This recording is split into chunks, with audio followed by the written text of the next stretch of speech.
All right, YouTube. So what's up? What's happening? It is a Monday morning. By Monday morning, I mean like 10:30 a.m.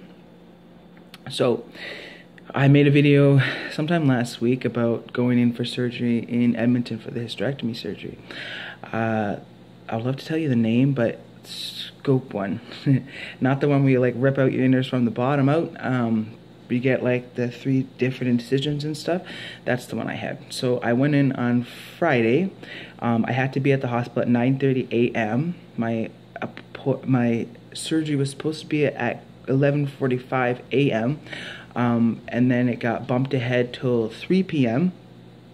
So I went in at 3, had my surgery, all that stuff, everything went well. Got out in recovery, waited it out.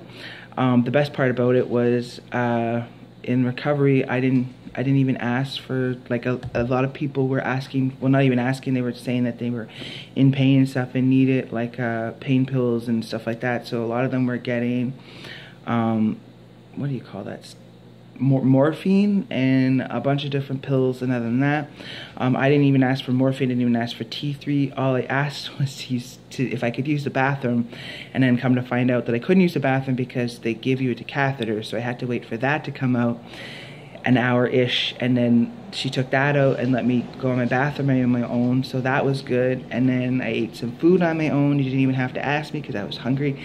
And then I went to the bathroom a couple more times, because they have to monitor if you can, or is it just like trickling. So they give you that little thing that they sit in the toilet and then gives you the levels of pee that you did. So I went 2 or 3 times for that. So my pee was good. I ate. I was up moving around because a lot of them, no one was up moving around. But I was like, well, can I get up? And they're like, well, if you want. Are you sure you're in pain or anything? I was like, no. Get me my stuff. Get me the wheelie thing, right? So they got the wheelie thing, the bag up there, because apparently I was crazy dehydrated. That was half the reason why I stayed so long. But then again, when you can't eat or drink all morning and then your surgery gets boosted longer ahead, of course you're going to be dehydrated. And then I wasn't allowed to drink prior before. So yeah, they gave me the little wheelie thing that they put the bag on or whatever. Got my girlfriend to tuck in my ass cheeks. And then we like walked around or whatever. So went from like the end of the hallway back and then a couple more circles. And I was moving. Like, I even told Gabby, I was like, if it wasn't for being in the hospital right now, or me knowing like, hey, I had surgery, I would have woken up and said, did it even happen? Like, I literally felt like nothing happened. I was groggy from all the medication, but without that, like, I thought I would be in a lot more pain. I thought I would feel a lot more pain. Like, don't touch me, don't roll me over, don't get me out of bed, don't look at me, right? I was expecting to be quite a jerk. And when I woke up, I was just groggy, just basically tired. I wasn't in pain. I still didn't even ask for T3s the whole time, nothing.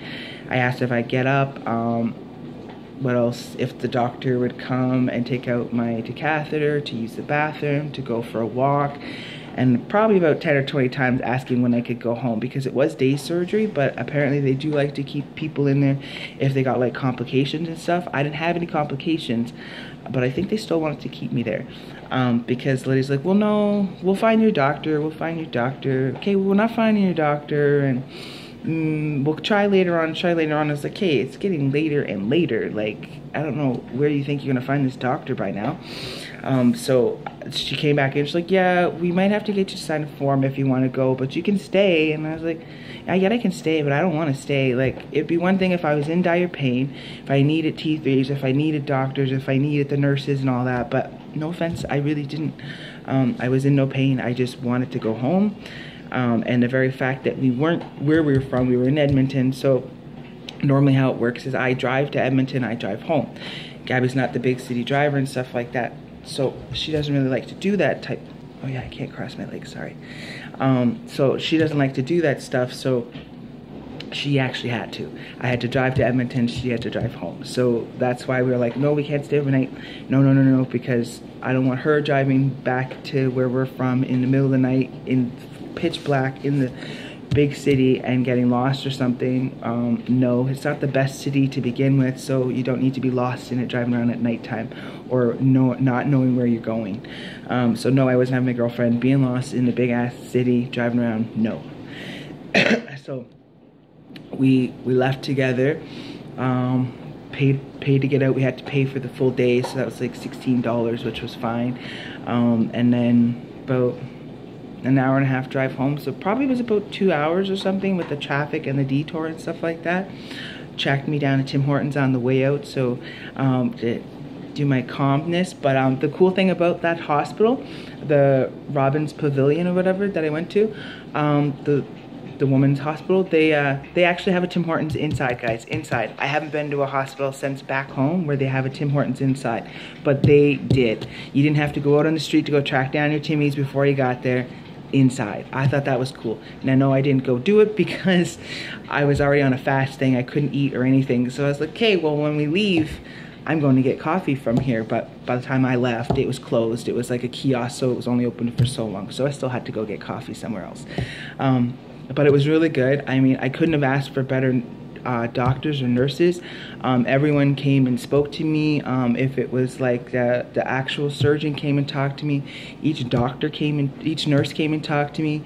The anesthetic guy came and talked to me. The lady that would be monitoring my breathing the whole time, like that's her job, just watching my breathing, coaching me through breathing. She came and talked to me. Like 5 or 6 people, guys. Like I don't remember anyone's name. But the nicest people I've ever spoken to, like I probably got promised that I'd be okay 20 or 30 times. I'm sure my face looked pretty worried because I've never done a major surgery before. But for all the stuff that I went through, and like everyone that I met, very professional people, very nice.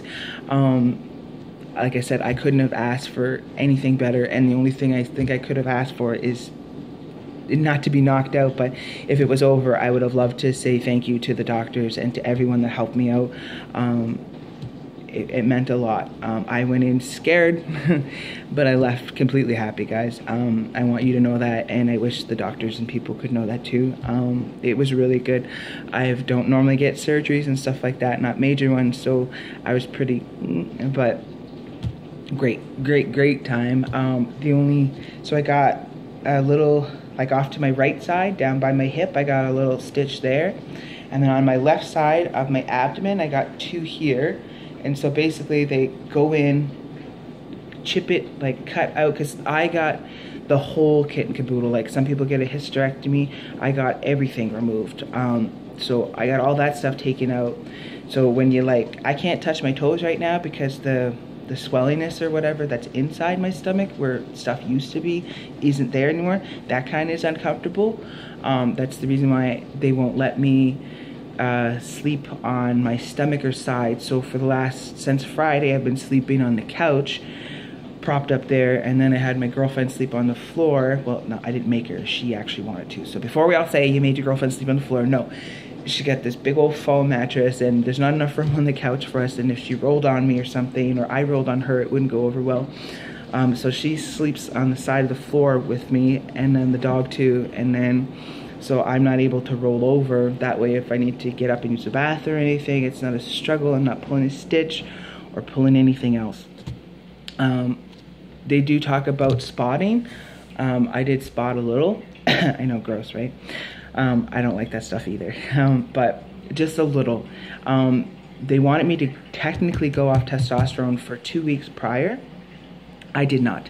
I was supposed to, but my doctor's appointments got messed up along the way, so I took testosterone a week before, so I didn't miss my time.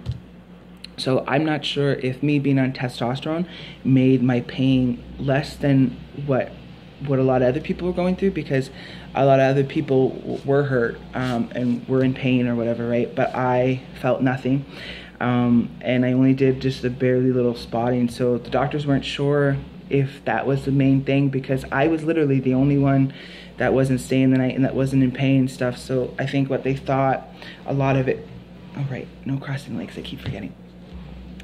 I think a lot of them thought that's half the reason why I wasn't in pain, because of being on testosterone for a year, still being on testosterone, just took it.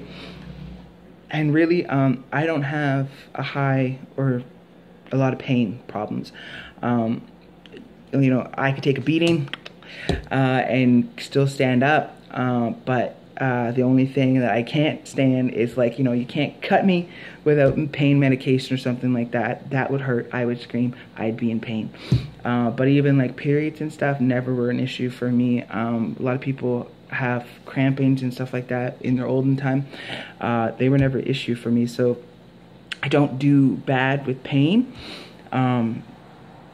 So thank God, because I only took Friday off and Monday off, and then I go tomorrow to get my stitches out from my family doctor, get some more pain pills and stuff like that, so it'll be able to help me work, because I'll be going back to work on Tuesday night for sew on, and then but modified, so no lifting at all, barely any walking, and basically I drive a forklift, so I'll just be driving around or whatever. If I need help, I'll be asking for help, because I am not pulling a stitch, or not even a stitch, like the cauterizing that they did or anything. I'm not chancing with it. I'm not messing with it. No, right? Like, if I need to ask for help, or if nobody wants to help me and I have to go home, I will go home. But that's never the problem, guys.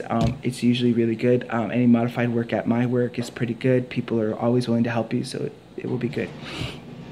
So that's it for me. It was a great surgery. Like I said, couldn't ask for more, couldn't have asked for any better doctors or nurses. The whole time was really great, guys. So for anyone who's going in for the hysterectomy with the scopes and the tubes or whatever, don't fear it. Great time, great people. Get to know your doctors and nurses, because if you're ever feeling a little they make you feel great, because I felt great. Even when they told me that they were going to do put that thing down your throat to make you breathe or whatever, they didn't do that until I was passed out, because I had the mask or whatever, breathing just oxygen.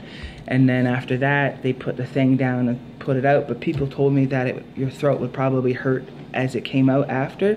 Didn't feel it. When I left the hospital, I was like, well, I must have not had one, right? Like, I'm like, no, you had. I took it out. And I was like, you put something in my throat and then you took it out. And like, no, I put the breathing tube down for your surgery, and then at the end, when it was finally over and you're about to come through, I pulled it out. And the lady even said, because I used to be a smoker, so quit smoking because of the surgery, she said that a lot of stuff came up or whatever, but it's like, well, can't really do much if you're quitting smoking. But yeah, and I'm a gagger. If I had to be awake for that, I would have probably puked or passed out, right? So my throat didn't hurt at all. Like I said, the only difference is that, you know, you're missing something down below, like parts are not the same, right? A little bloating, and well, I still have to poo. Like, I'm pretty sure that because of all the medication stuff that they put you on kind of slows your stuff up, so still waiting for that. I know it's weird, but that's about the only thing that I'm waiting on. I've been able to pee, all that other stuff, so today I did take something to help out that situation.